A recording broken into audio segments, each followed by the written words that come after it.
look, today my administration is issuing new warnings that based on evolving intelligence, Russia may be planning a cyber attack against us. And as I said, the magnitude of Russia's cyber capacity is fairly consequential, and it's coming. The federal government is doing its part to get ready, but under U.S. law, as you all remember, the private sector, all of you, largely decides the protections that you will or will not take. But I think it's more likely we're going to end up, if we end up in a war, a real shooting war with a major power, it's going to be as a consequence of a cyber breach of great consequence. And it's increasing exponentially, the capabilities.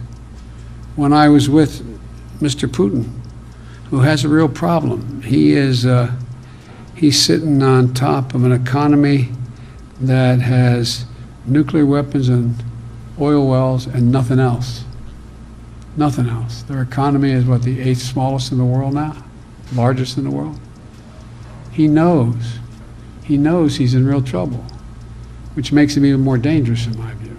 We all know, but still pay insufficient attention to the frightening scenario of a comprehensive cyber attack, which would bring to a complete halt to the power supply, transportation, hospital services, our society as a whole. The COVID-19 crisis would be seen in this respect as a small disturbance in comparison to a major cyber attack.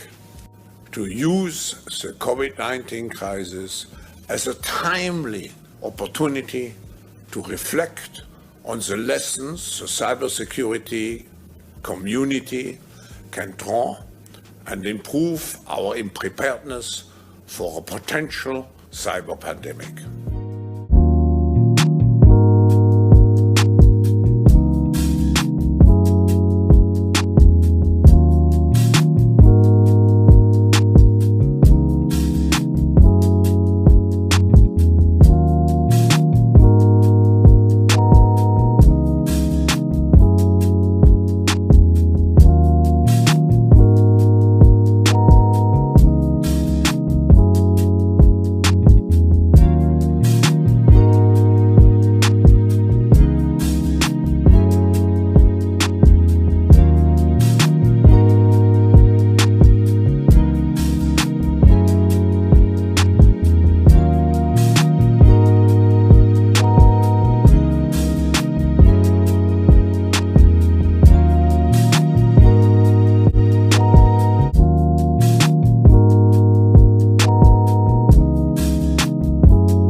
Say that you want to talk about in this year's conference in January, mastering the fourth industrial revolution. When we look at the world today, we see governments and even business very much engaged in mastering the crisis of today, very much absorbed by crisis management. Right. But if you look into the future, there's so much going on in technology. Yeah. It's a real revolution, and our life, the pattern of governing societies will be so much affected with what's going on in research, in innovation. And we are not sufficiently prepared for it. Just look at the discussion on big data. Yeah. It shows how difficult it is to find the necessary rules, to find the necessary norms. And look at things like artificial intelligence. Exactly. And robots. Look at things like gene editing. Exactly. You know, opening a whole new horizon for medical science. And you see, the difference of this fourth industrial revolution is it doesn't change what you are doing. It changes you. If you take genetic editing, just as an example, it's you who are changed. And of course, this has a big impact on your identity. Yeah. And offers certain kinds of possibilities that have to be careful about.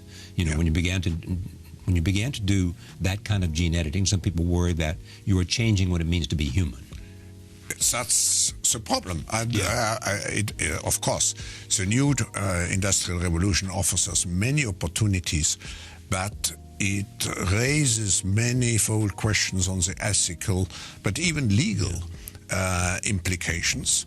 And we have to be prepared for it, and that's what we want to do in Davos next year. The original Industrial Revolution was driven by the discovery that you could use steam engines to do all kinds of interesting things. That was followed by additional revolutions for electricity and computers and communications technology. We're now in the early stages of the fourth Industrial Revolution, which is bringing together digital, physical, and biological systems.